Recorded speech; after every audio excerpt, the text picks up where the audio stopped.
Hello students, मैं हूं Vishnu sir और स्वागत है आपका अपने प्यारे से YouTube channel the Krishna classes YouTube channel में।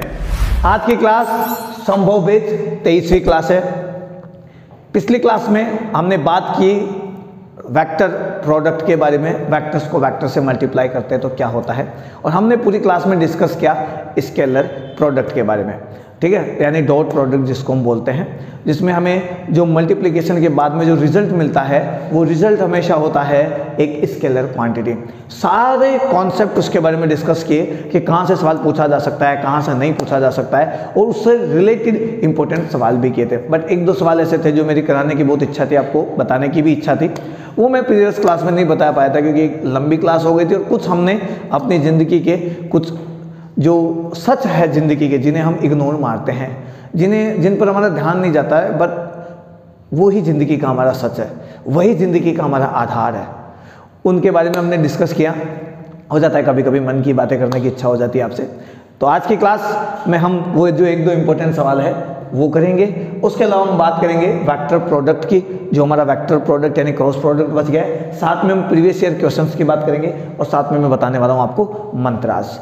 ठीक है, चलिए भाई, तो बात करते हैं, आज की क्लास स्टार्ट करते हैं। चलिए, मजा आ जाए, लग जाए कि यार मजा आ गया है क्लास में और बहुत इंजॉय किया है और जितने सारे डाउट्स थे वो सारे क्लियर हो गए। अब मैं पेपर फाड़ के रखूंगा, फोड़ दूंगा सवालों को। फाड़ना मतलब वो नहीं, फाड़ के रख दूंगा, सवालों को फोड़ के रख दूंगा।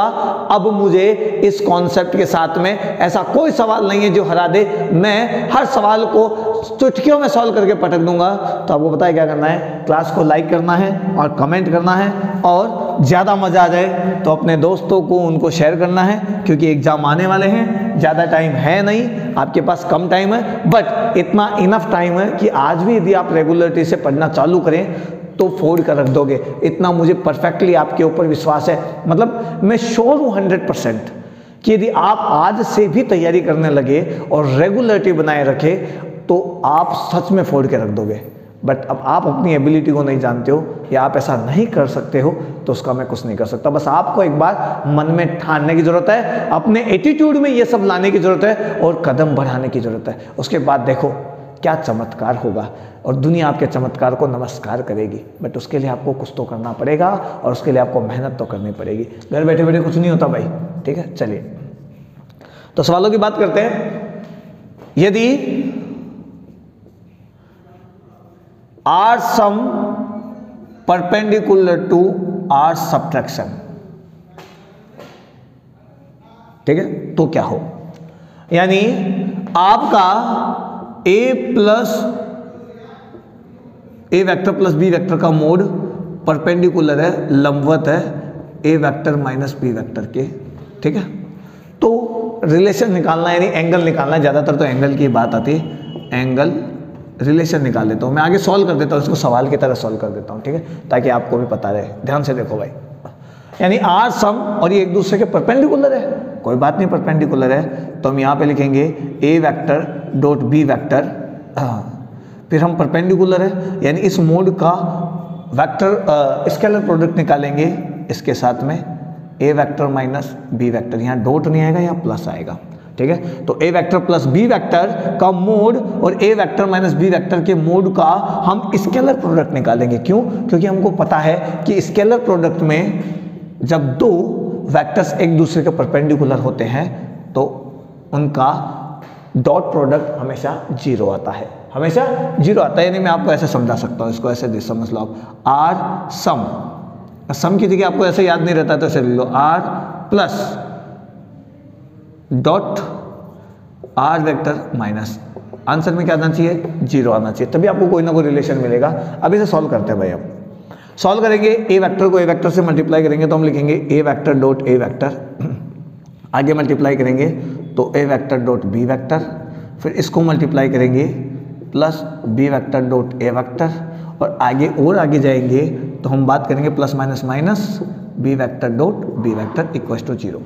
ये देखो, ये तो कट गया, हमने कल ही बात की थी, इसलिए तो मैंने आपको सारी चीज़ें बताई थी भाई कि A vector dot B vector को हम B vector dot A vector भी लिख सकते हैं क्योंकि एंगल सेम आने वाला है। तो देखो मैं यहाँ पे लिख देता हूँ A vector dot B vector की फुल फॉर्म यहाँ पे लिख देता हूँ ऐसे A B cos theta mod के साथ में, तो मुझे यहाँ पे लिखना पड़ेगा A B cos 360 minus theta. कल भी हमने बात की थी और ये बाद में बन के कोस थीटा बन जाता है। यदि आपने प्रीवियस क्लास आपने ज्वाइन नहीं की है तो पहले आप उसे देख लीजिए, क्योंकि मैं बार बार ये सब बताता रहूँगा तो क्रैश कोर्स की बजाय ये पूरे साल भर का आपके पास सिलेबस खिंच जाएगा। बट मैं फिर भी लगभग सभी चीज़ों को कवर करते हुए जा रहा हूँ। ऐसा नहीं है कि क्रैश कोर्स है तो मेन चीज़ें बताई और मैं आगे निकल गया, नहीं, मैं आपके सारे बेसिक क्लियर करते जा रहा हूँ। फर्क बस इतना सा है कि मैं हर बार एक 2 4 सवाल में डाल नहीं पाता हूँ, क्योंकि उसमें बहुत वक्त लग जाता है, ठीक है। बट मैं फिर भी जो मुझे मोस्ट इंपॉर्टेंट से लगते हैं भाई ये अलग टाइप का सवाल है, उसको मैं डाल देता हूँ। हर कॉन्सेप्ट के बाद में एक सवाल देता हूँ, बाकी आप टेक्स्ट बुक पे सॉल्व करते रहिए, ठीक है। आप यदि कॉन्सेप्ट क्लियर कर लेंगे तो टेक्स्ट बुक के सवाल आपसे फटाक से हो जाएंगे, ठीक है। चलिए इसको मैं मिटा दूँ क्या? हाँ, इसका कोई काम ही नहीं है।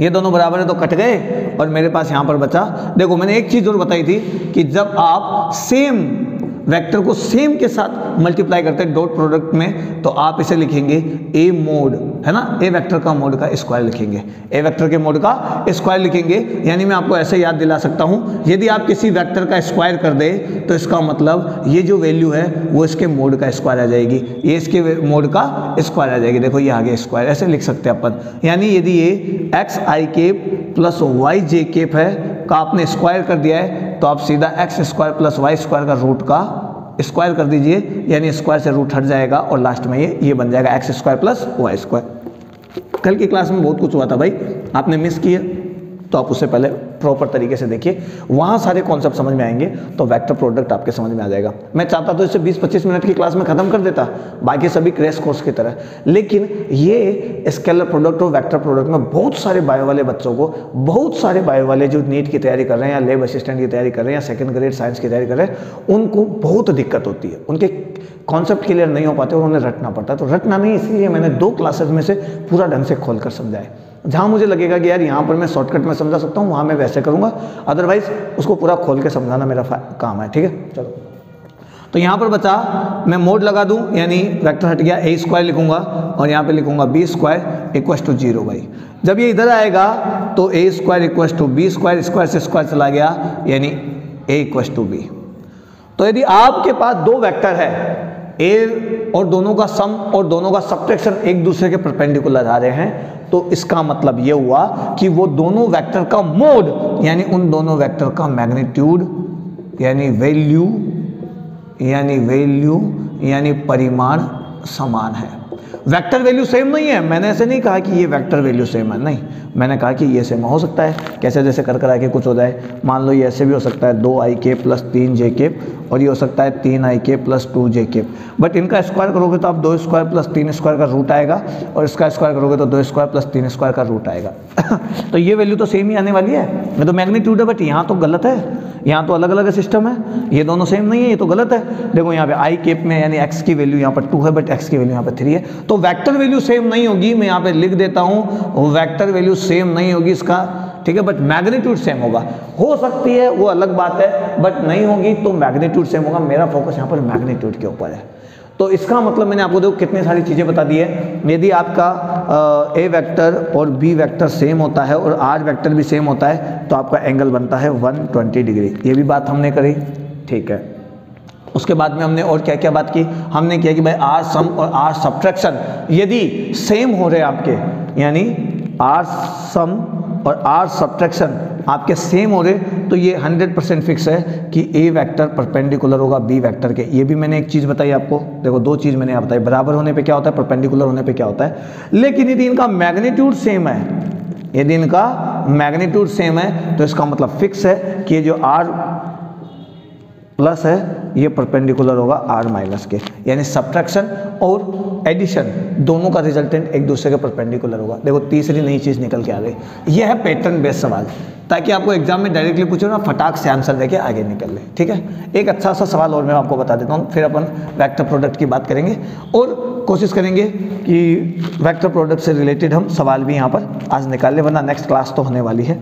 एक वेक्टर प्रोडक्ट के सवालों की क्लास हो जाएगी और एक में हम मोशन के बारे में पढ़ लेंगे, वेलोसिटी वगैरह ये पढ़ लेंगे। फिर नेक्स्ट क्लास प्रोजेक्टाइल की हो जाएगी। एक वन शॉट क्लास मिलेगी आपको प्रोजेक्टाइल, वो चाहे 1 घंटे की हो चाहे 2 घंटे की हो, पूरा प्रोजेक्टाइल मोशन उसी में मिलेगा आपको। और एक क्लास आपकी सर्कुलर मोशन की रहेगी भाई, ठीक है। 2 क्लासों में मैं कंप्लीट कर दूंगा उसे, ठीक है। चलिए, चाहे वो 2 घंटे की निकाले चाहे 3 घंटे की निकाले, होता है ना महा मैराथन क्लासेस, इस टाइप से कंप्लीट एक जगह लेके, ठीक है। चलिए, तो एक सवाल ये है कि भाई साहब आपका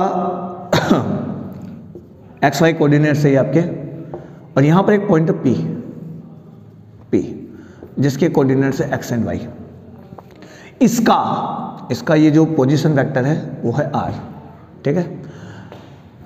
इसको समझाने के लिए, दिखाने के लिए जिस यूनिट वेक्टर की जरूरत पड़ती है वो है IR। उसका डायरेक्शन ऐसा है, यूनिट वेक्टर IR ऐसा है, ठीक है।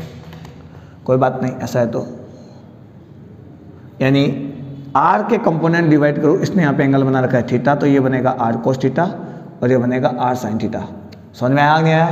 अरे अभी नहीं आया क्या यार, बताया तो था। एक आदमी के 2 भाग, जिसके साथ थीटा एंगल बनता है वो cos थीटा, जिसके साथ नहीं बनता है वो sin थीटा। ये R sin थीटा है तो ये भी R sin थीटा, ठीक है। तो मुझे निकालना है इस R वेक्टर के डायरेक्शन में यूनिट वेक्टर, R वेक्टर के डायरेक्शन में यूनिट वेक्टर, यानी मुझे यूनिट वेक्टर चाहिए। अरे भाई हम ऐसे लिखते हैं ना, इधर R वेक्टर लिखते हैं तो इधर कुछ ना कुछ I कैप J कैप लिखना है, मुझे वैसे ही N कैप चाहिए।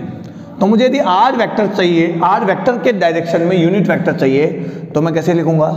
R vector divide by R mod, simple सी बात है। R वेक्टर के कोऑर्डिनेट्स एक्स वाई है तो मैं लिखूंगा X I cap Y J cap और मोड में लिखूंगा यहाँ पर X square plus Y square, simple सी बात है, ठीक है। ये R वेक्टर है आपका, आप इसको यहाँ रख दीजिए ताकि आपको पता रहे। अभी इधर रख दूंगे, इधर लिख देता हूँ R वेक्टर, ये रहा पोजीशन वेक्टर, है ना। लेकिन इसका यदि मैं मुझे मोड निकालना हो तो देखो, ये वैल्यू आपकी x है, ये भी हमें पता लग गई। ये वैल्यू आपकी y है, ये भी आपको पता होगी। तो नॉर्मली ये आपकी हो जाएगी X square plus Y square का root, X square plus Y square का रूट। तो ये एक्स आई के प्लस वाई जे के यहाँ आर वेक्टर है और आर मोड हो जाएगा आपका X square plus Y square का अंडर रूट। यानी आप ध्यान से देखेंगे तो मैं इसे लिख सकता हूँ ऐसे। कैसे लिखूँ भाई, कैसे लिखूँ? आप भी सोचोगे कैसे लिखूँ। आर मोड में चलने दो क्या, और फिर आप कहोगे सर ये क्या क्या करते रहते, आप लिखना है तो लिख दो, नहीं लिखना है तो मत लिखो, आपकी इच्छा है, ऐसे करके कोई बात नहीं। इसको ऐसे लिख देता हूँ भाई मैं, I R equals to X I cap, और इसको लिख देता हूँ मैं R plus Y J cap, इसको भी मैं लिख देता हूँ आर। अरे भाई आर मोड लिखो या आर लिखो एक ही बात है, तो मैंने इसको ऐसे लिख दिया। यहाँ से देखो x की वैल्यू है आर कोस थीटा, तो कोस थीटा की वैल्यू हो जाएगी x अपॉन आर। उसी तरीके से y की वैल्यू है आर साइन थीटा, तो आपके पास साइन थीटा की वैल्यू हो जाएगी, साइन थीटा की वैल्यू हो जाएगी y बाई आर। तो यहाँ पर देखो मैं लिखूंगा I R equals to I cap, x upon R को मैं लिखूंगा, x अपॉन आर को मैं कोस थीटा लिख देता हूँ, कोस थीटा, और यहाँ जे केप लिख देता हूँ। तो y अपॉन आर को क्या लिखना है हमें, साइन थीटा लिखना है, तो y अपॉन आर को मैं साइन थीटा लिख दूंगा। ये लो भाई, y अपॉन आर को मैं साइन थीटा लिख दूंगा, और यहाँ पर ये मेरे पास यूनिट वेक्टर आ गया in the direction of R vector. निकाल दिया ना, देखो एकांक सदिश, इस आर सदिश की दिशा में मैंने एकांक सदिश निकाल के दे दिया आपको थीटा के रेस्पेक्ट में। थीटा आ गया देखो सब कुछ यहाँ पर, ये भी सही है, ऐसी बात नहीं ये नहीं है, लेकिन यहाँ पे थीटा थीटा खेल लिया हमने, ठीक है। अब सवाल थोड़ा और कॉम्प्लिकेटेड बनाते हैं अपन। हमने कहा कि ये जो आर वेक्टर है इसके परपेंडिकुलर डायरेक्शन, यानी इसके लंबवत, लंबवत तो ये बनाना परपेंडिकुलर डायरेक्शन, इसमें भी मुझे आप एक यूनिट वेक्टर निकाल के दो जिसका नाम दे दिया मैंने आई थीटा। आई थीटा दे दो, आई परपेंडिकुलर दे दो, एक ही बात है, ठीक है। तो मुझे इस आई आर के, ये आई आर का जो केप है उसके परपेंडिकुलर डायरेक्शन में भी यूनिट वेक्टर चाहिए, यानी मैंने आई यहाँ पे लिख दिया आई कैप थीटा, आई कैप थीटा। या ऐसे कह दो आर वेक्टर के परपेंडिकुलर डायरेक्शन में भी मुझे यूनिट वेक्टर चाहिए। अब सीधी सी बात है, मुझे चाहिए आई कैप थीटा। ये I cap R equal to I cap cos theta plus J cap sine theta बन गया है। ये एक यूनिट वेक्टर है। आप चाहो तो आई कैप छोड़ो रे यार, आई कैप की जगह एन कैप लिखो, अच्छा रहेगा, आप भी याद रखोगे N cap R. Unit vector मिल गया ना मुझे, N cap R, N cap R, और यहाँ पे मैं लिख देता हूँ एन कैप आर। मुझे इस एन कैप आर के भी परपेंडिकुलर में चलना है, यानी आर वेक्टर के भी लंबवत चलना है, चाहे आप ये ले लो चाहे ये ले लो, एक ही बात है। और मुझे चाहिए एन कैप थीटा, 90 डिग्री है परपेंडिकुलर समझ लो, तो मुझे एन कैप थीटा चाहिए। अब मुझे वो उसकी भी वैल्यू लानी है, अब वो पता नहीं वो क्या है अब नहीं पता है तो हम ऐसे देख लेते भाई, आएगा तो कुछ इसी तरीके से, ठीक है। तो हम एक काम कर देते हैं, एन कैप थीटा को मैं ले लेता हूँ आई cap alpha plus J cap beta, ऐसे मान लेता हूँ भाई, कुछ ऐसा है ये, ठीक है। लेकिन हमको पता है कि एन कैप आर डॉट, मैं यहाँ लिख देता हूँ, हमको पता है कि एन कैप आर परपेंडिकुलर है एन कैप थीटा के, दोनों एक दूसरे के परपेंडिकुलर है। इसका मतलब ये भी हुआ कि एन कैप आर का जो डॉट प्रोडक्ट है वो एन कैप थीटा के साथ होएगा तो 0 आएगा, इन दोनों का डॉट प्रोडक्ट क्या आएगा, 0 आएगा। 0 आएगा तो लिख के रख लेते हैं, क्या दिक्कत है, हमारे घर से क्या लग रहा है, सीधी सीधी बात है। तो ये रहा यहाँ पे N cap R I cos theta plus J sine theta, यहाँ पे लिख दिया डॉट, और इसके आगे की बात की जाए एन कैप थीटा की ये मैंने एन कैप थीटा की वैल्यू समझी है, मानिए मुझे नहीं पता है कि अल्फा क्या है बीटा क्या है, उसी की वैल्यू मुझे चाहिए।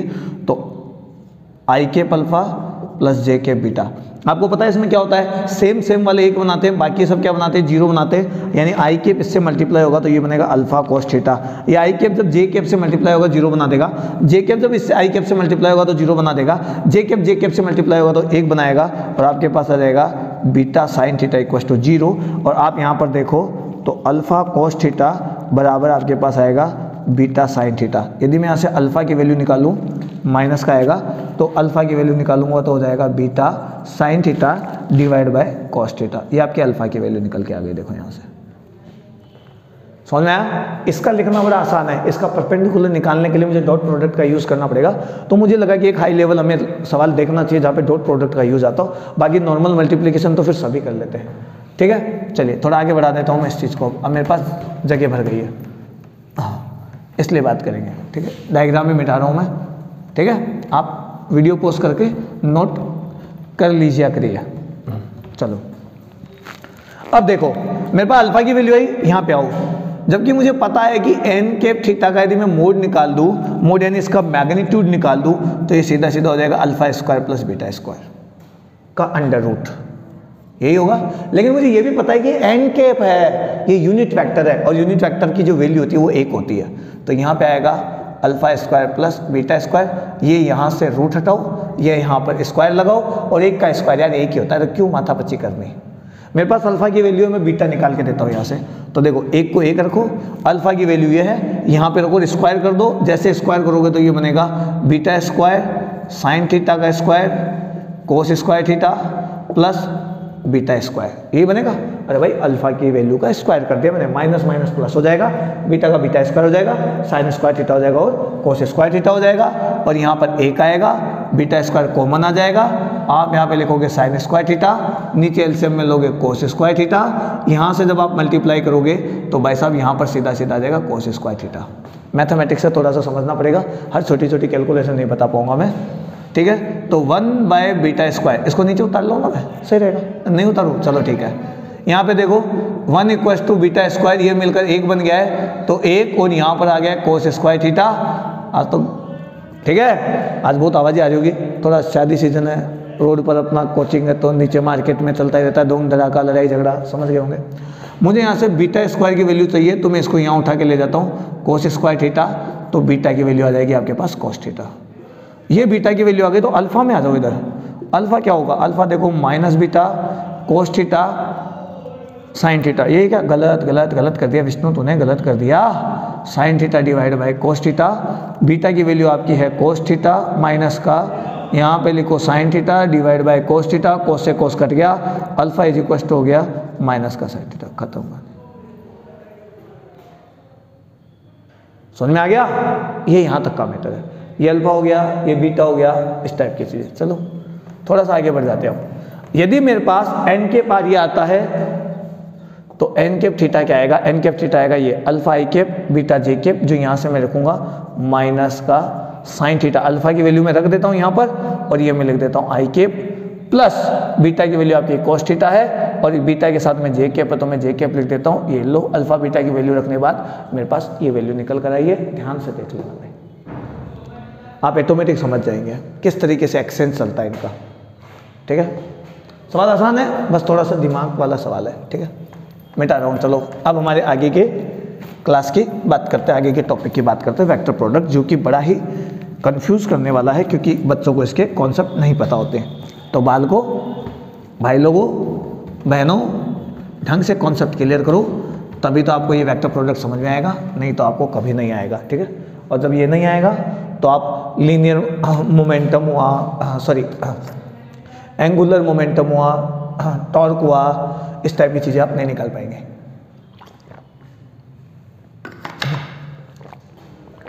वेक्टर प्रोडक्ट, वेक्टर प्रोडक्ट क्या होता है? वेक्टर प्रोडक्ट को हम बोलते हैं क्रॉस प्रोडक्ट। क्यों कहते हैं? क्योंकि इसमें क्रॉस आता है। कैसे आता है? इसमें क्रॉस ऐसे आता है, A vector cross B vector. Sir उसमें इसमें क्या फ़र्क है भाई? उसमें डॉट आता है, इसमें क्रॉस आता है, बट डॉट और क्रॉस दोनों तो मल्टीप्लिकेशन की साइन है, उसी के तो चिन्ह है, लेकिन वेक्टर की कहानी अलग चलती है। जब डॉट प्रोडक्ट होता है तो वेक्टर वेक्टर मल्टीप्लाई होकर स्केलर बना देते हैं, जबकि यहाँ पर वेक्टर वेक्टर मल्टीप्लाई होकर वेक्टर ही बनाते हैं। तो सर फिर इसको कैसे लिखेंगे? इसको ऐसे लिखेंगे, इसमें साथ में आएगा साइन थीटा। अब हो गया? हाँ हो गया। लेकिन जो सबसे बड़ी गलती है वो ये है कि भाई साहब जब आपने कहा कि ये वेक्टर प्रोडक्ट है तो आने वाला आंसर भी वेक्टर होना चाहिए, तो ये तो केवल मैग्नीट्यूड है, डायरेक्शन का है। वेक्टर के साथ में डायरेक्शन भी तो बताना जरूरी है, और मुझे नहीं पता ये कौन से डायरेक्शन में है, तो मैं साथ में यहाँ पर एन कैप लिखूंगा। यही सबसे पहली मिस्टेक है, सिली मिस्टेक्स, वो छोटे छोटे घाव जो बाद में नासुर बनते हैं, ये सिली मिस्टेक्स है। तो A vector cross B vector equal होगा A mod B mod sine theta N cap, एकदम सीधा साधा आंसर। लेकिन ये एन कैप लोग भूल जाते, भूलना नहीं, गलत बात, भूलना नहीं, समझ गए? ये बात ध्यान रखना। अब मैं थोड़ा सा इस एंगल के बारे में बता देता हूँ। मान लो आपके पास ये ए वेक्टर है, आप यदि कल की क्लास देखोगे फिर आज की देखोगे, लगातार देखोगे, एकदम क्लियर इमेज बन जाएगी, एकदम ट्रांसपेरेंटली समझ में आएगा कि क्या सच है क्या झूठ है। ठीक है, क्या हमने गलत पढ़ा है, क्या हम सही पढ़ना चाहते हैं, और क्या सही है। देखो ये मेरे पास एक बी वेक्टर है और इन दोनों के बीच में एंगल बना है थीटा। कहाँ से कहाँ तक? ए से बी की साइड चलना है, मैंने पहले कहा था ए से बी की साइड चलना है। तो हमेशा ध्यान रखो, ये जो आंसर है, जो प्रोडक्ट है, मैं यहां लिख देता हूं, प्रोडक्ट जो होगा, प्रोडक्ट को मैं ऐसे लिख दूं क्या? A vector cross B vector, जो भी आंसर आएगा वो परपेंडिकुलर होगा plane of A vector and B vector. A vector और बी वेक्टर को के दोनों के मिलने से जो प्लेन बनेगा, जो समतल बनेगा, उस समतल के लंबवत होगा, उस समतल के लंबवत होगा। तो देखो मैं इसको एक आयत बोलो, रेक्टेंगल बोलो, या पैरेललोग्राम बोलो, समांतर चतुर्भुज बोलो, ऐसे लिख देता हूँ। देखो एक प्लेन बन गया, एक समतल बन गया, इसके लंबवत यानी कुछ ऐसा बाहर निकलते हुए मैं इसको ऐसे लिख देता हूँ, ऐसे। ये लो, ये आपका हो गया डायरेक्शन ए क्रॉस बी का। कैसे लेना है हमें? हमें चलना है ए से बी की ओर, ऐसे ए से बी की ओर। आप कहेंगे सर बी से ए की ओर नहीं, माइनस का थीटा आ जाएगा, गलत बात है। ठीक है, चलिए, वहाँ तो कोस थीटा था, माइनस का कोस थीटा आता था, तो माइनस को क्या है, वो खा जाता है, कोस खा जाता है, और थीटा माइनस में हो तो भी कोई फर्क नहीं पड़ता, प्लस में तो भी कोई फर्क नहीं पड़ता। लेकिन यहाँ साइन थीटा कितनी बस की नहीं है, साइन थीटा अपनी वैल्यू बदल सकता है, माइनस का प्लस, प्लस का माइनस हो सकता है, वही दिक्कत आती है। ठीक है, तो इसका प्लेन ऐसा आएगा। अब आप कहेंगे सर इसको थोड़ा और ढंग से समझा दो, तो देखो मैं ऐसे समझा सकता हूँ। यदि आपको ये नहीं समझ में आता तो आप अंगूठे वाला नियम लो, दाएं हाथ का नियम, राइट हैंड रूल। आपको चलना है ए से बी, तो आप कर्ल कर लो, अपनी अंगुलियों को घुमा लो ऐसे भी, ये घुमा दी मैंने, ऐसे घुमा दी ऐसे भी। ठीक है, तो इसका जो दोनों का जो क्रॉस प्रोडक्ट है उसका डायरेक्शन इधर होगा, परपेंडिकुलर, इस प्लेन के परपेंडिकुलर। मैंने इसको ऐसे शो किया है, इस प्लेन के परपेंडिकुलर, इस प्लेन के परपेंडिकुलर, इस प्लेन के परपेंडिकुलर। आप कहेंगे सर आप बी वेक्टर को ए वेक्टर से मल्टीप्लाई करके दिखाओ भाई, ए वेक्टर बी वेक्टर। आप अब की बार बी वेक्टर को ए वेक्टर से मल्टीप्लाई करो। अब की बार मैं ऐसे आया हूँ, यानी अब की बार मुझे अंगुलियाँ ऐसे मोड़नी है, ऐसे। जब मैं अंगुलियाँ बी से ए की साइड मोड़ूंगा तो आपका जो अंगूठा है, जो थंब है, वो अंदर के साइड आएगा, यानी यदि मैंने इसको ऊपर बनाया तो ये नीचे हो जाएगा, तो इसका डायरेक्शन होगा A क्रॉस B। ये जो डायरेक्शन होगा वो A या B के परपेंडिकुलर होगा, ये पता नहीं, लेकिन 100% ध्यान रखना इसके बनाए हुए प्लेन के परपेंडिकुलर होगा। यानी आप इसको लेंथ मान लो तो एक प्लेन बना दो, आयत बना दो। अरे यार ऐसे आयत बना दो ना, क्या दिक्कत है इसमें? A वेक्टर इधर पड़ा है, B वेक्टर इधर पड़ा है, सीधी सी बात है। ये x है, ये y में है, ये केवल x में है, यानी आपकी जो लेंथ और ब्रीथ है, जो लंबाई चौड़ाई, वो x और y में होनी चाहिए। तो ये रहा x, ये रहा y, एक प्लेन के अंदर इसको पैक कर दो, एक समतल बन गया है। इस समतल के लंबवत होगा, तो देखो यदि मैं मल्टीप्लाई करूँ ऐसे नीचे से इधर, तो अंगूठा इधर आएगा, यानी देखो परपेंडिकुलर, यानी बाहर की तरफ खींचेगा। सीधी सी बात है, जो बाहर की तरफ आता है उसको हम मैग्नेटिक फील्ड में डॉट से शो करते हैं, जो अंदर की तरफ जाता है उसे हम मैग्नेटिक फील्ड में क्रॉस से शो करते हैं। तो डॉट और क्रॉस भी कई जगह लिखा हुआ आपको मिल सकता है। ये है हमारा इसका डायरेक्शन, ये हमें पता करना पड़ेगा। अब आप कहेंगे सर ये तो थोड़ा कॉम्प्लिकेटेड सा है। अब ऐसा है जो तो है, क्या करें, है जो तो है, क्या ही कर सकते हैं, ठीक है। बट इतना कॉम्प्लिकेटेड नहीं, आप क्लियर कर लो। अब मैं कहूँ कि फॉर्मूले से डायरेक्शन निकालो तो आप आसानी से निकाल सकते हैं। एन कैप के लिए आप निकालेंगे एन कैप। एन कैप क्या होता है भाई? एन कैप होता है जिस भी वैल्यू का आपको यूनिट वेक्टर चाहिए, आप उस वैल्यू को यहाँ पर लिखो और उसका मोड लगा दो। अब ये जो r है, मैंने तो r मान लिया, लेकिन r है क्या? r है मल्टीप्लाई। तो आप पहले दोनों का मल्टीप्लीकेशन लिखो। कौन सा मल्टीप्लीकेशन? क्रॉस प्रोडक्ट बनाओ। और फिर ये जो आंसर आ रहा है आपका, इसी क्रॉस प्रोडक्ट को मैं ब्रैकेट में लिख देता हूं, इसी क्रॉस प्रोडक्ट का आप मैग्नीट्यूड निकालो। आप मैग्नीट्यूड निकालो, ये लो। आप पहले क्रॉस प्रोडक्ट निकालो, फिर क्रॉस प्रोडक्ट जब हो जाए उसके बाद में आपके पास जो लास्ट में वैल्यू आए उस वैल्यू का आप मोड निकालो। लेकिन यदि मैं कहूं कि आप एंगल निकालो दोनों वेक्टर्स के बीच में, तो आपको साइन थीटा चाहिए, तो आपको ऐसे लेना पड़ेगा, ठीक है। इन दोनों को आप नीचे डाल दो, उस एन कैप का कोई मतलब नहीं है। आप यहां पर आ जाओगे ए मोड और बी मोड यानी आपको अलग से ए का अलग मोड निकालना पड़ेगा, बी का अलग मोड निकालना पड़ेगा। यहां पर वेक्टर प्रोडक्ट होने के बाद जो वैल्यू आएगी उसका मोड निकालना पड़ेगा, और यहां पर दोनों का अलग अलग मोड निकालना पड़ेगा। इसलिए मैंने यहां पे आर वेक्टर और आर मोड लगा के बताया, क्योंकि ये गलतियां हम करते हैं। These are very very very silly mistakes, but ये हमसे होती ही है, और हमारा जो भी यहाँ पर सवाल है वो गलत हमसे होगा ही होगा, मुझे पता है। ये गलतियाँ सब करते हैं, मैंने भी की है, मुझसे अगले वाले जो सर थे पढ़ाते थे वो भी कहते थे उनसे भी हुई है, और मैं कह रहा हूँ आपसे भी होगी। और यही गलतियाँ हमारे अच्छे खासे सवाल में आते नंबर को ख़त्म कर देगी। ज़रूरी नहीं है कि आप 100 नंबर का पेपर अटेम्प्ट करो यार, मैं ये कह चाहता हूँ कि आप 100 का मत करो। यदि आपके पास मान लो 100 नंबर का पेपर है तो आप 100 का मत अटेम्प्ट करो, आप करो 70 का, आप करो 65 का, आप करो 75 का, जितना आपको आता है उतना का। इतना नहीं आप 4-5% 10% पेपर अटेम्प्ट कर लो, 70-60 जितना आता है आप उतना करो, लेकिन वो इतना परफेक्ट होना चाहिए, इतना परफेक्ट होना चाहिए कि एग्जामिनर के पसीने आने लग जाए कि नंबर कहाँ से काटे। तब समझ लो कि आपका सिलेक्शन पक्का, चांसेस ज़्यादा है। उनसे तो ज़्यादा ही है जो 100 करके आते हैं, फिर उनमें से 20 गलत कर देते हैं, फिर वो नेगेटिव मार्किंग में तो वो वैसे ही नीचे आ जाते हैं। तो हमें अपने नेगेटिव मार्किंग जो है उसको भी बचाना है, हमें नंबर देना नहीं है, लेना है। तो कभी कभी सवाल छोड़ना भी सेहत के लिए अच्छा होता है। जरूर नहीं आप सब खा जाओ, सब खा लिया उल्टा सीधा, बदहजमी हो गई, तो कम खाओ, सुखी रहो, इतना खाओ जो इनफ हो आपके लिए, लेकिन परफेक्ट खाओ, आपको हर चीज़ मिलेगी ढंग से, शरीर को पूरा पोषण मिलेगा। बायो वाले तो सब जानते हैं, वैसे मैं आपके लिए कह रहा हूँ। आप नीट हो, IIT हो, एयरफोर्स हो, नेवी हो, सेकंड ग्रेड हो, कुछ भी हो, जरूरी नहीं है आपके पास 100 क्वेश्चन आप 100 करके आओ। 100 करने वाला यदि 30 गलत करके आता है तो उसके 70 ही बचते हैं, और 30 नंबर की नेगेटिव मार्किंग वैसे चली जाती है। बट आप 100 के बजाय आप 70 करो, 30 तो पढ़ने की जरूरत ही नहीं आपको, लेकिन उन 70 वाले सवालों में, उन 70 कॉन्सेप्ट में, मान लो एक सवाल का एक कॉन्सेप्ट है तो उन 70 कॉन्सेप्ट में आप अपने आप को इतना परफेक्ट बना लो कि कोई माई का लाल आपका एक नंबर नहीं काट सके। तब समझना कि आपका सिलेक्शन पक्का होएगा, ठीक है। चलिए भाई, एन कैप आ गया, ये आ गया, आगे थोड़ी सी बात करते हैं।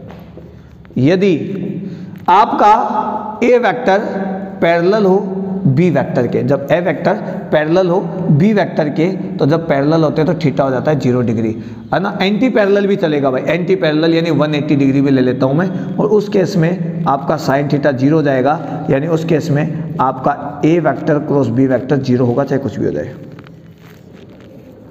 वहां पे क्या था, वहां पे डॉट वाले में क्या था, परपेंडिकुलर 0 हो रहा था, यानी आपको दो वेक्टर परपेंडिकुलर दे रखे तो आप वैल्यू निकाल सकते थे, जैसे हमने भी सवाल निकाला।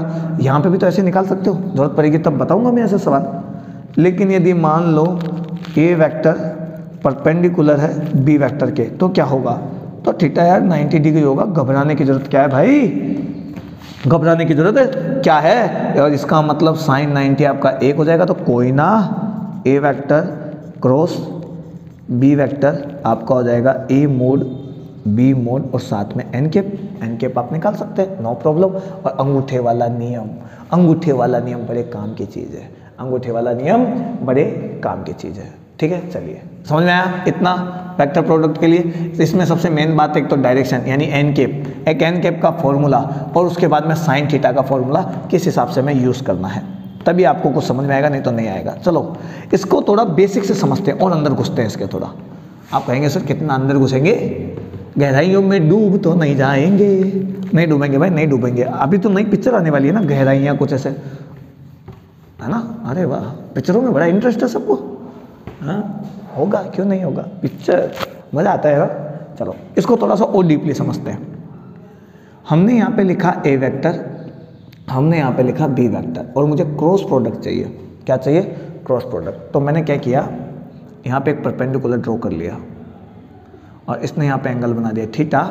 तो मैं यहाँ पे लिख सकता हूँ भाई साहब, ये जो वैल्यू होगी, ये जो वैल्यू होगी होगा बी कॉस थीटा, और ये जो वैल्यू होगी बी साइन थीटा, ये जो वैल्यू होगी बी साइन थीटा। और हमको पता है कि हमारा जो क्रॉस प्रोडक्ट है भाई साहब वो होता है A mod B mod sine theta और एन कैप। फिलहाल यहाँ पे मैं एन कैप का जिक्र नहीं कर रहा, मैं इसका जिक्र कर रहा हूँ। एन कैप का डायरेक्शन तो मैं राइट हैंड थंब रूल से निकाल सकता हूँ। यहाँ से देखो, ए मोड इनटू ये क्या है आपके पास, देखो बी साइन थीटा क्या है, मैं लिख सकता हूँ component of B vector perpendicular to A vector. यानी मैं यहां पे लिख सकता हूं कि मैं ए का मैग्नीट्यूड निकाल लेता हूं, और इस ए का मैग्नीट्यूड निकालने के बाद में, इस ए का मैग्नीट्यूड निकालने के बाद में इस बी का वो कंपोनेंट में मल्टीप्लाई करूंगा जो कि ए के परपेंडिकुलर हो, ए के लंबवत हो। यानी ए का मैंने निकाल लिया मोड, मैग्नीट्यूड निकाल लिया, और इसके लंबवत इसके परपेंडिकुलर बी साइन थीटा है, बी साइन थीटा को मल्टीप्लाई कर दिया, आपका A vector cross B vector आ जाएगा।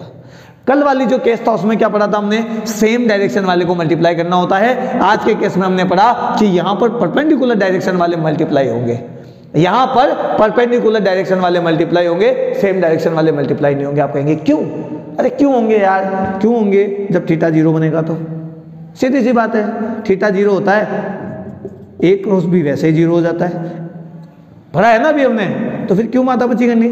यहां पर परपेंडिकुलर कंपोनेंट जो है मल्टीप्लाई होगा किसी भी वेक्टर के मोड से, तब आपका क्रॉस प्रोडक्ट निकल के आएगा, और अच्छा खासा कॉन्सेप्ट वाले सवाल यहां से निकलते हैं, ठीक है। चलिए इसका मतलब सेम वाले जो है, सेम डायरेक्शन वाले यानी आई केप जे केप और के केप, ये हमेशा बनाते हैं 0। I cap cross I cap, J cap cross J cap and K cap cross K cap हमेशा बनाएंगे 0। समय देख लेते हैं क्योंकि आज थोड़ा सा कहीं पर जाना भी है, काम भी बहुत कुछ बाकी है, ठीक है। तो देखते हैं आज कितनी क्लास को खींच पाते हैं, ठीक है। आगे देखिए, तो जो सेम डायरेक्शन नहीं वाले हैं वो कैसे मल्टीप्लाई होंगे, वो होंगे इससे, सर्कल विधि, इसको बोल दो सर्कल विधि, ये लो, ठीक है।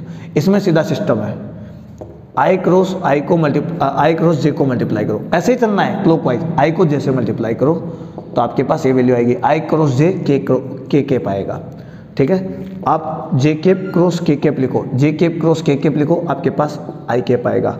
और ध्यान से देखना भाई, और ध्यान से देखना, और आप के केप क्रॉस आई केप लिखो, देखो ऐसे ही घूम रहे हो ना आप, तो अगला वाला नंबर आ जाएगा, आपके पास आ जाएगा जे केप। लेकिन आप कहोगे नहीं सर हम तो उल्टा चलेंगे, उल्टा यानी ऐसे, नियम कहता है आप ऐसे घूमो, आप घूम रहे हो ऐसे तो कोई दिक्कत नहीं, आपका डायरेक्शन उल्टा हो जाएगा, माइनस का जे केप आ जाएगा, ठीक है। आगे देखो, के केप को आप क्रॉस मल्टीप्लाई करोगे जे केप के साथ तो माइनस का आई केप आएगा, के को जे से मल्टीप्लाई करोगे तो आई आएगा, और जे को आई से मल्टीप्लाई करोगे तो माइनस का क्या आएगा। ये दोनों फर्क है डायरेक्शंस का। इसका मतलब एक में डायरेक्शन ऐसे जा रहा है तो एक में डायरेक्शन ऐसे जा रहा है। वही बात है, देखो ऐसे घुमा के देख लो इधर आएगा, ऐसे घुमा के देख लो ऐसे आएगा। सिंपल सी बात है, नो प्रॉब्लम, सोचना आपको है, ठीक है। इसके अलावा मैं आपको एक विधि और बताऊंगा, एक मेथड और बताऊंगा जिसका नाम है दिखा लो छुपा लो मेथड। लेकिन वो बताऊंगा मैं शायद नेक्स्ट क्लास में होगा, या न्यूमेरिकल में बताऊंगा, भी नहीं बताऊंगा। दिखा लो छुपा लो विधि, दिखा लो छुपा लो मेथड बड़ा काम का है, ठीक है। इसमें क्या है, थोड़ा सा वो लग जाता है, टाइम लगता है, ठीक है। एक चीज़ और यहाँ से बात करते हैं अपन, कई लोगों को यहाँ से थोड़ा सा फॉर्मूला निकालने में प्रॉब्लम होती है, तो ध्यान से देखो। यदि मैं इस बी वेक्टर को मैं यहाँ रख लूँ, यहाँ पे ये ऐसे खींच देता हूँ मैं, ऐसे, ठीक है। चलो बाद में खींचूंगा, बाद में खींचूंगा, अभी नहीं खींचूंगा। ये मैंने इसको परपेंडिकुलर ड्रॉ कर दिया है, दोबारा ढंग से कर देता हूँ मैं। ये मैंने इसको परपेंडिकुलर ड्रॉ कर दिया, ये लो। तो ये एक ट्राइंगल बन गया है। वैसे तो ये यहाँ गिरना चाहिए कहीं आके, मैंने इसको ऐसे ही समझाने के लिए रखा है। ये एक ट्राइंगल बन गया, और एरिया ऑफ ट्राइंगल यानी दो वेक्टर से जो त्रिभुज बनेगा उसका क्षेत्रफल, त्रिभुज का क्षेत्रफल। इस पर न्यूमेरिकल भी करेंगे भाई हम, अभी केवल हम फॉर्मूला कैसे है वो देखते हैं। तो यहाँ से देखो आपके पास ए वेक्टर है, इसका सीधा सीधा फॉर्मूला होता है half into base into height. 1/2 आधार इंटू ऊंचाई, तो 1/2 आधार आपका है ए वेक्टर। आपके पास क्या है, ए वेक्टर, तो मैं लिख देता हूँ ए वेक्टर। आपके पास हाइट भी है, आपके पास हाइट भी है। ध्यान से देखो, ये मैं मोड में ले लूँ क्या, चलो मोड में ले लेता हूँ। वैल्यू मोड में ले ली मैंने, ले लिया ए वेक्टर, नहीं लिया इसका मैग्नीट्यूड ले लिया, ये लो। अब जो परपेंडिकुलर वैल्यू है यानी आपकी हाइट जो है, हाइट क्या है आपकी बी साइन थीटा। अरे यहाँ से यहाँ तक ट्राइंगल की हाइट तो बी साइन थीटा ही है, मैंने लिख दिया बी साइन थीटा। यानी आप जो एरिया है वो ऐसे लिख सकते हैं हाफ। इसको देखो भाई, समेटोगे तो आप लिखोगे ए क्रॉस बी, सीधी सी बात है। आया नहीं आया, अब चाहे आप आंसर निकाल लेना वो अलग बात है, लेकिन यहाँ से एक फॉर्मूला निकल गया आपके पास, ये एरिया आ गया आपका, ये एरिया आ गया। एक काम और करते हैं, थोड़ा सा आगे बढ़ाते हैं। इस बी वेक्टर को मैं यहाँ रख देता हूँ, ये आपका बन गया बी वेक्टर बना। इसको उठा के यहाँ रख दिया और एंगल मैंने यहाँ पे बना दिया, नो प्रॉब्लम। ये बात हमने बात की थी पैरेललोग्राम लॉ में, तो वैसा का वैसा मैं यहाँ पे कर रहा हूँ। ए वेक्टर को उठा के मैं यहाँ रख देता हूँ, तो मेरे पास एक पैरेललोग्राम बन गया, ठीक है। एरिया ऑफ, इतना ही लिखूंगा मैं, पैरेललोग्राम, समांतर चतुर्भुज का क्षेत्रफल। ये क्या होगा सर, ये क्या होगा, अरे सर इसका भी बता दो ये क्या होगा। और सीधी सी बात है यार, ये क्या होगा तुम खुद दिमाग लगाओ, क्या होएगा, क्या होएगा, ये कुछ नहीं होएगा, एकदम आसान बात है। इसका फॉर्मूला होता है base into height, base into height, और बेस हमारा है ए वेक्टर, हाइट आपके पास आ जाएगा लास्ट में निकल के, आप लिख देना बी वेक्टर, कंप्लीट काम। वैसे भी इसमें दो ट्राइंगल है, आप हाइट से एक ट्राइंगल ऐसे ले लो ना, ये खींच गया देखो, एक ट्राइंगल दो ट्राइंगल यानी इसका डबल करोगे तो डबल करोगे, 2 से मल्टीप्लाई करोगे, आधा हट जाएगा और ये आपके पास बच जाएगा, सीधी सी बात। ये आपका एरिया निकल के आ गया, area of triangle, area of parallelogram. इनकी जरूरत पड़ती है भाई, इसीलिए मैंने यहाँ पे बताया। वरना आप कहोगे सर आप क्या क्या बताते नहीं हो, हमें छोड़ देते हो। छोड़ता मैं कुछ भी नहीं हूँ, छोड़ता मैं कुछ भी नहीं हूँ, कोशिश करता हूँ आपको हर बात बताऊँ, बस कभी कभी स्लिप हो जाती है, कभी कभी मैं भी अपने टॉपिक से भटक जाता हूँ। क्या करूँ, इंसान हो ना, मन पे पूरा कंट्रोल नहीं हुआ है ना, अभी संन्यास वाली या साधु संत वाला ऐसा कंट्रोल आया नहीं अभी तक, ठीक है। अब तो मन भटक जाता है इधर उधर, मैं बात क्या करता हूँ, करते करते कहाँ पहुँच जाते। चलिए भाई थोड़ा सा आगे बात करें, ठीक है। यदि आपके पास ये ए वेक्टर है और ये आपके पास बी वेक्टर है, ये आपके पास ए वेक्टर है, ये आपके पास बी वेक्टर है, आप ए से बी को मल्टीप्लाई करना चाहते हो तो आपके पास आएगा ए क्रॉस बी, जिसे आप लिखोगे ए बी साइन थीटा और एन कैप, ठीक है, कोई प्रॉब्लम नहीं, ठीक है। मैं एक सिंपल सा समझाने के लिए कह रहा हूँ, लेकिन आपको यदि बी क्रॉस ए करना है, यहाँ पे आप लिखोगे माइनस का थीटा। आप ऐसे मत आओ, आप ऐसे आ जाओ, आपके पास आएगा 360 माइनस थीटा, 360 माइनस थीटा कल वाली बात है। तो आप लिखोगे बी क्रॉस ए, और जब आप बी क्रॉस ए लिखोगे, तो आपको लिखना पड़ेगा ए बी साइन बट अब थीटा लिखना पड़ेगा 360 माइनस थीटा एन केप, और यहाँ पे लिखोगे आप B cross A B vector cross A vector is equal to A B sine 360 minus theta minus का साइन थीटा होता है। देखो इसमें क्या फ़र्क है, यदि मैं एन कैप ले लूँ तो इसमें फ़र्क है, ये वैल्यू सेम है, यानी आपका जो एन कैप है वो उल्टे डायरेक्शन में है।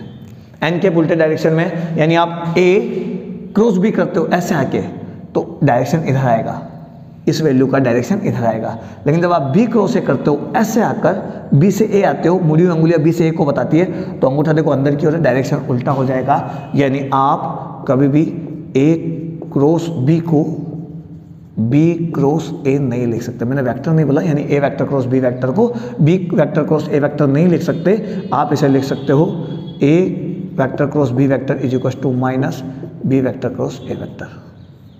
आप हमेशा ये लिख सकते हैं। एक और बात समझ में आई? चलिए इसी तरीके से आप A vector cross B vector plus C vector को कैसे लिखेंगे? आप इसे लिख सकते हैं A vector cross B vector plus B vector cross C vector, no problem लिख सकते हैं। लेकिन फ़र्क इतना सा है, आपका जो ऑर्डर है वो चेंज नहीं होना चाहिए, डस नॉट चेंज। ऑर्डर का मतलब है आप एक क्रॉस को मल्टीप्लाई कर रहे हो तो एक क्रॉस बी से क्रॉस से मतलब एक क्रॉस बी आएगा और एक क्रॉस सी आएगा।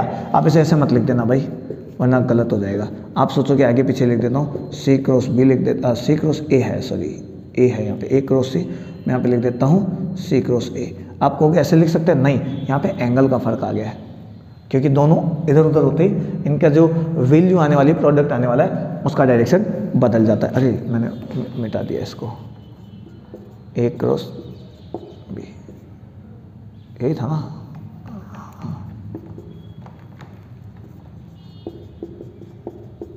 ये लो भाई, तो हमने वेक्टर प्रोडक्ट के बारे में बहुत सारी चीज़ें समझ ली, कंपोनेंट समझ लिया, एंगल निकालना समझ लिया, एन कैप निकालना समझ लिया, क्या क्या फ़र्क पड़ता है वो समझ लिया, कहाँ मैक्सिमम वैल्यू आने वाली है, कहाँ मिनिमम वैल्यू आने वाली है, और पैरेललोग्राम का फॉर्मूला निकाल लिया और ट्रायंगल के एरिया का फॉर्मूला निकाल लिया। अब 2-3 फॉर्मूला भी ऐसे और है जिन्हें बताना बाकी है, वो डायरेक्टली पूछे जा सकते हैं आपको एज ए ऑब्जेक्टिव के तौर पे, क्योंकि ऑब्जेक्टिव सवाल आते हैं तो ऑप्शंस में वो डायरेक्ट मिलते हैं और आप फटाक से आंसर निकाल लोगे। लेकिन बिना सॉल्व करे निकालने के लिए ज़रूरी है पहले उनके बारे में जानना। अब आज का टाइम थोड़ा सा हो गया है और मुझे भी कहीं थोड़ा सा काम है, तो वैसे तो क्लास नहीं बनाने वाला था मैं, लेकिन कोई बात नहीं, मैंने अपना काम डिले किया। बस आपसे एक ही गुजारिश है यार, कमेंट वमेंट कर दिया करो यार, क्या ऐसे करते हो? हाँ, पढ़ो लिखो बनो कुछ, कमेंट वमेंट कर दोगे तो थोड़ा सा क्या हो जाएगा, अरे बालक खुश हो जाएगा। आपका कमेंट पढ़ेगा तो पता लगेगा क्या सही है क्या गलत है, कितना और सही करना है कितना और गलत करना है। कोर्स तो बेच विचार नहीं रहे ना, यहाँ पर हम कर रहे हैं एक दूसरे की हेल्प। आप देखो, मैं देखने के लिए कंटेंट दे रहा हूँ, कंटेंट और क्वालिटी में मैं कोई भी कॉम्प्रोमाइज़ नहीं करूँगा, इसकी मैं पूरी कोशिश करता हूँ। बट फिर भी यदि कभी ऐसा लगता है तो आप बाकायदा बता सकते हैं कि नहीं सर, आप अपने सवालों का लेवल बढ़ाइए, आप और चीज़ें बताइए। देखो बताने को तो मैं बहुत कुछ बता सकता हूँ, लेकिन कुछ सीमाएं मेरी भी हैं। सीमाएं, मेरे पास बोर्ड ऐसा है, आपको पता है, मार्कर है, स्मार्ट बोर्ड है नहीं कि मैं पूरे सवाल लिख लूँ, ठीक है। 1 घंटे की क्लास से पहले मैं आराम से देखता हूँ क्या मुझे लाना है, क्या मुझे कंटेंट देना है। अब कई लोगों का बेसिक क्लियर नहीं है, क्योंकि कई लोग ऐसे हैं जो 12th में हैं और जैसे ही नीट IIT का एग्जाम आएगा फॉर्म तो भरेंगे, लेकिन उस समय बोर्ड एग्जाम के बाद में कोई 10-20 दिन मिलेंगे उसमें पढ़ेंगे। तो उनके लिए 11th का पोर्शन भी कंप्लीट पूरे बेसिक से होना ज़रूरी है, ताकि उनका थोड़ा बहुत अच्छा हो जाए, उनका भी थोड़ा कॉन्फिडेंस लेवल बढ़े। जिन लोगों का पूरा कोचिंग वोचिंग से पढ़ा हुआ है उनको तो मुझे नहीं लगता कोई ज़रूरत है, उनको केवल ज़रूरत है उन कॉन्सेप्ट की जो उनसे छूट गए या उन्हें समझ में नहीं आ रहे या फिर उन्होंने पढ़ाई नहीं की थी तो वो उनके दिमाग से स्लिप हो गए। तो यहाँ से उनकी यादें ताज़ा हो जाएगी, दिमाग उनका वापस पहले जैसे रिकॉल करेगा। बाकी तो मॉड्यूल वगैरह सब कोचिंगों में उन्हें मिलते हैं, तो वहाँ से सवाल निकाल सकते हैं, केवल उनके कॉन्सेप्ट क्लियर हो जाएंगे, ठीक है। लेकिन जिस बंदे का कुछ भी क्लियर नहीं है उसके यहाँ से कॉन्सेप्ट क्लियर होंगे, तब जाके वो कॉन्फिडेंस लेवल अपना बढ़ा कर और 2, 4, 5 सवाल निकालेगा टेक्स्ट बुक में। जब उसे सवाल बनेंगे तो वो ऑटोमेटिक इंटरेस्ट पैदा कर पढ़ना चालू करेगा। तो मैं 0 से हीरो वाले लेवल के लिए बात करता हूँ। फ़र्क है कि मैं कुछ सवाल चाहकर भी नहीं बता पाता, क्योंकि उन सवालों को लिखने में ही मुझे यहाँ पे पूरा बोर्ड भर जाएगा। फिर मैं आपको वो सवाल बढ़ाऊँगा, कैसे लिखाऊँगा, थोड़ा सा ये भी है। बट कोई ना, कर लेंगे, जल्दी ही करेंगे, कोशिश कर रहा हूँ मैं। 15-20 दिन के अंदर ऐसा करने की कि आपके लिए वीकली टेस्ट भी कंडक्ट हो जाए और कोर्स जल्दी पूरा करने के लिए आपको 2-2 सवाल मिले और जल्दी मैं लाइव भी आऊँ। लेकिन वही बात, मैं लाइव आऊँ और 10-5 बच्चे भी मुझे शुरू में देखने वाले ना मिले तो फिर मज़ा नहीं आएगा यार। तो बात यही है, आप लोगों को शेयर करो, आप जोड़ो, फिर हम और आप आमने सामने होंगे और लाइव क्लास में मचाएंगे धमाल, तांडव करना, महातांडव होने वाला है उस क्लास में। फिर देखो कितना मज़ा आता है, कॉन्सेप्ट के साथ मिल के खेलेंगे, मज़ेदार क्लास बनाएंगे आपके लिए, ठीक है। लेकिन थोड़ा सा तो चाहिए था कि मैं भी मोटिवेट हूँ, ठीक है। तो स्टूडेंट्स, आज की क्लास आपको कैसी लगी? बेसिक क्लास थी। सवाल इस वेक्टर प्रोडक्ट पे जो भी डिपेंडेंट या बेसिक सवाल जो एग्जाम में कई बार पूछे गए हैं उनको हम नेक्स्ट क्लास में लेंगे और नेक्स्ट क्लास में हम वेलोसिटी, एक्सेलरेशन, इनके बारे में भी मोस्ट इंपॉर्टेंट डिस्कशन करेंगे। इसके बाद मैंने आपको बता दिया कि प्रोजेक्टाइल और आपको जो सर्कुलर मोशन है वो एक वन शॉट में मिलेगा, यानी कंटिन्यू एक शॉट में आपको मिलने वाला है। तो उसके बाद रिलेटिव मोशन और फिर बस कहानी कंप्लीट। उसके बाद आगे देखते हैं क्या क्या होता है, ठीक है। तो स्टूडेंट्स, मिलते हैं नेक्स्ट क्लास में, आज्ञा दीजिए, जब तक के लिए जय हिंद, जय भारत।